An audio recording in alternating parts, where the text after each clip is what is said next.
नमस्कार मंडळी, मी परिमल टेकी टॉक 20 या नॉलेजेबल चॅनलमध्ये तुमचे स्वागत करते. आज यशशास्त्र पुस्तकाचा भाग 2 मी तुमच्यासमोर घेऊन येत आहे.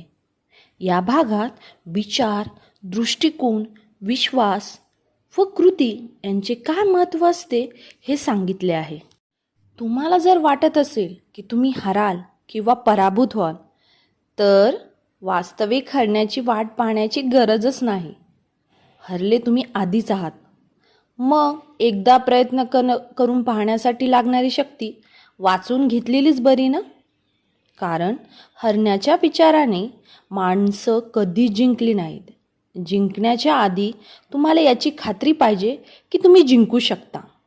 जिंकण्यासाठी सर्वात पहिली जी आवश्यक पात्रता आहे ती जिंकण्याच्या विचारांची, जिंकण्याच्या विश्वासाची. विचारांची शक्ती अशी गोष्ट आहे, त्याची गंभीरता ज्याच्या लक्षात आली तो विचारांना कधीच सहज घेणार नाही. एक प्राथमिक शाळेच्या शिक्षिकेने एक प्रयोग केला. तिच्या वर्गातील मुलांच्या पालकांच्या संमतीने हा प्रयोग करण्यात आला. तिने वर्गातील मुलांना सांगितलं, एका नुकत्याच हाती आलेल्या शास्त्रीय अहवालानुसार निळ्या डोळ्यांची मुले तपकिरी डोळ्यांच्या मुलांपेक्षा जास्त हुशार असतात आणि जास्त लवकर शिकतात. मग त्या शिक्षिकेने वर्गाला 2 गटात विभागलं. एक गट निळ्या डोळ्यांच्या मुलांचा, जे शास्त्रीय अहवालानुसार हुशार होते, आणि दुसरा गट ढ मुलांचा, म्हणजे तपकिरी डोळ्यांची मुले. असं निदर्शनास आलं की जवळपास एका आठवड्यात तपकिरी डोळ्यांच्या मुलांचा शिक्षणाचा स्तर दिसून पडेल इतका खालवला आणि निळ्या डोळ्यांच्या मुलांचा स्तर स्पष्टपणे उंचावला. मग पुढच्या दिवशी त्या शिक्षिकेने वर्गात धक्कादायक घोषणा केली.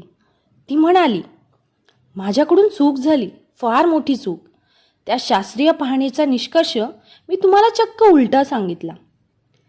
तपकिरी डोळ्यांची नाही तर निळ्या डोळ्यांची मुले ढ असतात. तपकिरी डोळ्यांची मुले हुशार असतात आणि पटापट शिकतात. या घोषणेनंतर तपकिरी डोळ्यांच्या मुलांचा दर्जा सुधारायला लागला आणि निळ्या डोळ्यांच्या मुलांचा दर्जा घसरायला लागला.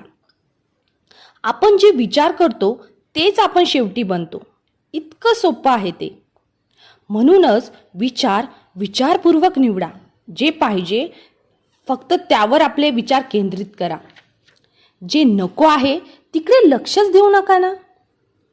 बहुतांश अपयशी लोकांमध्ये एक साम्य दिसून येतं.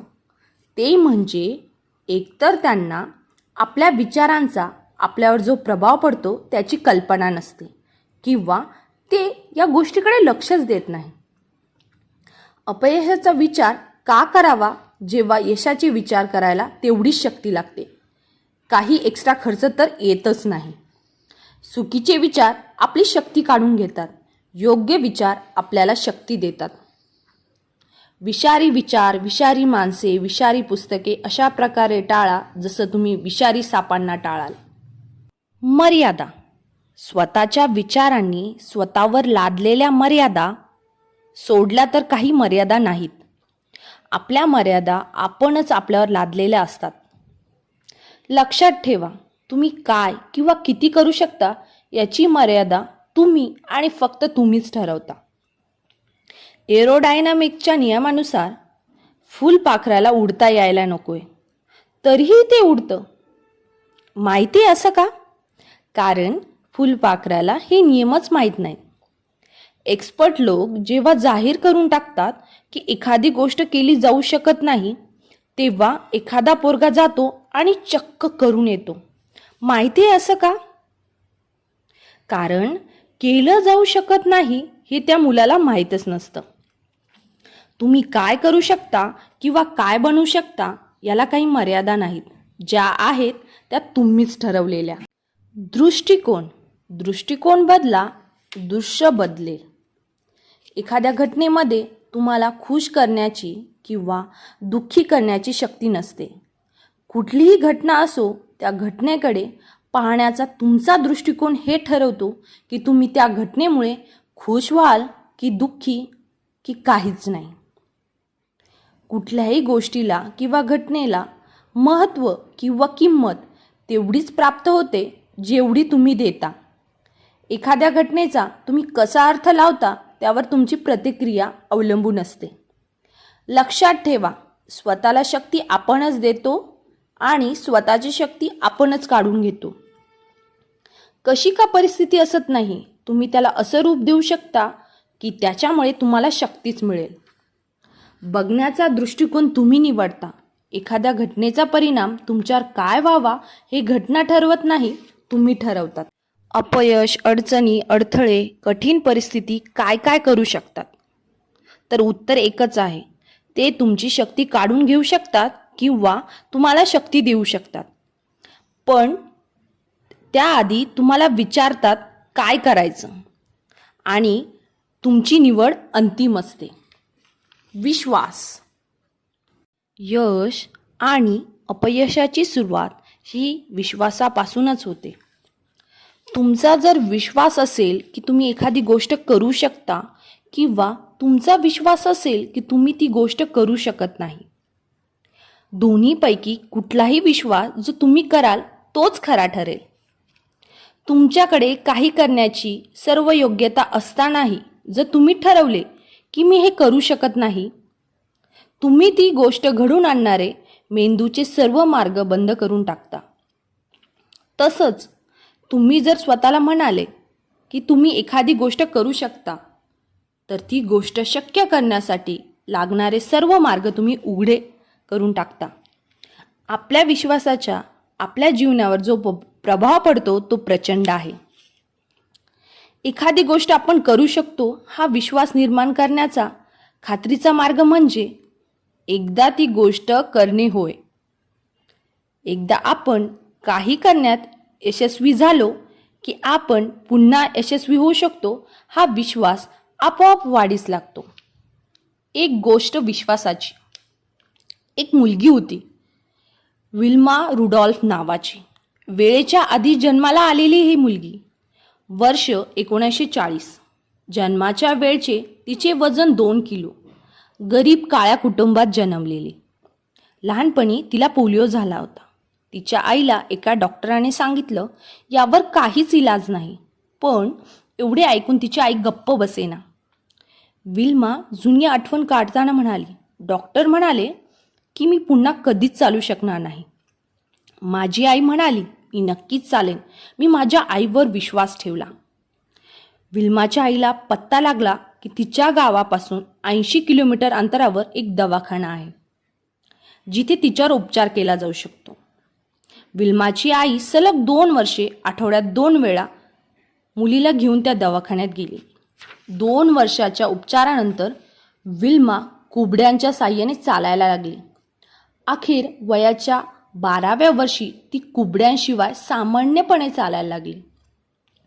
वयाच्या 16व्या वर्षी 1956च्या ऑलिम्पिकमध्ये तिने धावण्याच्या शर्यतीत कांस्य पदक पटकावलं आणि 1960च्या ऑलिम्पिक्समध्ये धावण्याच्या शर्यतीत तिने 3 सुवर्णपदके जिंकून आणि 3 सुवर्णपदके जिंकणारी ती अमेरिकेची पहिली स्त्री बनली. बायबलमध्ये आहे, मोहरीच्या दाण्या इतकाही विश्वास तुम्हाला जर असेल आणि त्या विश्वासाच्या बळावर तुम्ही पर्वताला म्हणाल चल इथून त्या पलीकडच्या जागेवर जा, जाईल तो आणि कुठलीच गोष्ट तुमच्यासाठी अशक्य राहणार नाही. हे वाचल्यावर एका बाईने प्रात्यक्षिक करून पाहायचं ठरवलं. रात्री झोपायला जाण्यापूर्वी घराच्या खिडकीतून तिने पर्वताला आदेश दिला, चल इथून त्या पलीकडच्या जागेवर जा, सकाळपर्यंत गेला तरी चालेल. सकाळी उठून ते बाईने खिडकीतून पाहिलं, पर्वत तिथेच होता. ती म्हणाली, मला माहीतच होतं पर्वत कसा जाईल. त्या बाईला पर्वत जाऊ शकतो हा विश्वास नव्हता, पर्वत जाऊ शकत नाही हा विश्वास तिला होता. झालं तसंच, पर्वत गेलाच नाही. विश्वास ही माणसाला लाभलेली एक फार मोठी शक्ती आहे. अनेक मोठे मोठे चमत्कार माणसाने या शक्तीच्या बळावरच केले आहेत. कृती. अतिशय यशस्वी लोकांचा जो वेगळेपणा मला वेळोवेळी दिसून आला तो म्हणजे त्यांची काम करण्याची अमर्यादित क्षमता. कृतीमुळे माणूस यशस्वी होतो. कृतीमुळे परिणाम घडून येतात. ज्ञान ही शक्ती आहे असं म्हणतात, ते अर्ध सत्य आहे. कारण ज्ञानाला कृतीत उतरल्याशिवाय ज्ञानाचा काय फायदा. सामान्य माणूस आणि अतिशय असामान्य माणूस यांच्यामध्ये तुम्हाला आश्चर्य वाटेल, फरक फक्त कृतीचा असतो. अतिशय असामान्य माणसाकडे कृती करण्याची असामान्य क्षमता असते. लक्षात ठेवा, कृतीतच सगळं काही आहे. जोपर्यंत तुम्ही पाऊल उचलणार नाही तोपर्यंत तुम्ही त्याच जागेवर राहाल आणि जितक्या लवकर तुम्ही कामाला लागाल तितक्या लवकर तुम्ही पोहोचाल. निश्चय करून घ्या, जे करायचं आहे ते लगेच करायचं आहे. जोपर्यंत आपण काही करणार नाही तोपर्यंत आपली स्थिती सुधारणार नाही. लक्षात घ्या, तुमची परिस्थिती स्वतःहून अचानक जादूने सुधारणार नाही. तुम्ही बदलेपर्यंत काहीच बदलणार नाही. जे तुम्ही आत्तापर्यंत करत होते तेच तुम्ही करत राहिले तर जे तुम्हाला आत्तापर्यंत मिळत होते तेच मिळत राहील. आधी कधीच न मिळवलेले मिळवण्यासाठी आधी कधीच न केलेलं करावं लागेल. सक्सेस हे पॉईंट नोट डाऊन करा. यशस्वी होण्यासाठी नेमकं काय पाहिजे ते ठरवा. स्पष्ट नेमक्या शब्दात लिहून ठेवा. पूर्ण करण्याची अंतिम तारीख निश्चित करा. त्यासाठी कराव्या लागणाऱ्या कामांची यादी बनवा. योग्य क्रमाने ही यादी लावा. ताबडतोब कामाला लागा. बिलकुल विलंब करू नका आणि रोज काही ना काही करा.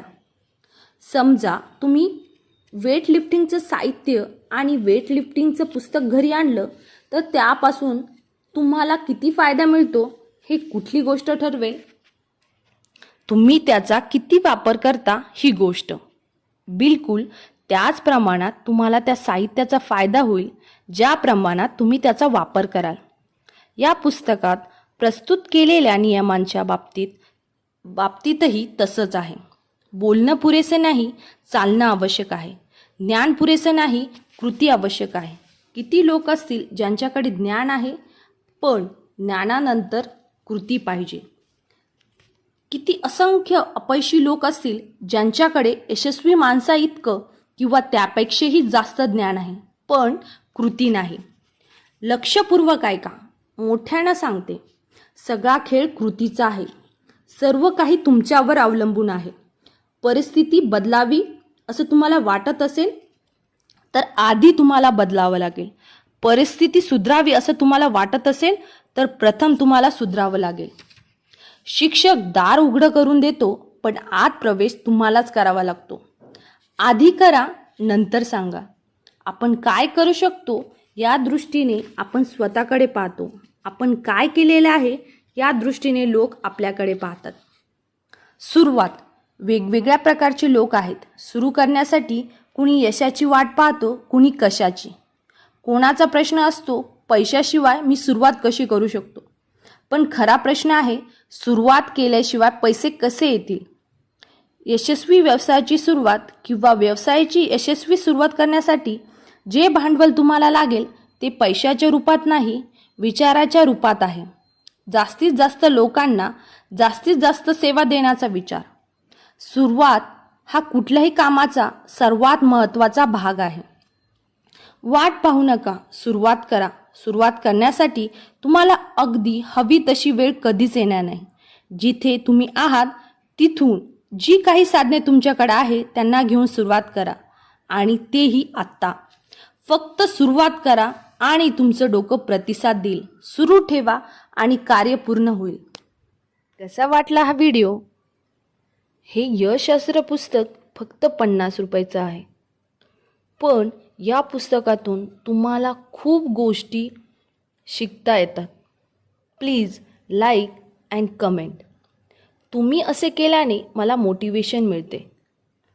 Please like, share and subscribe my Techy Talk 20 channel.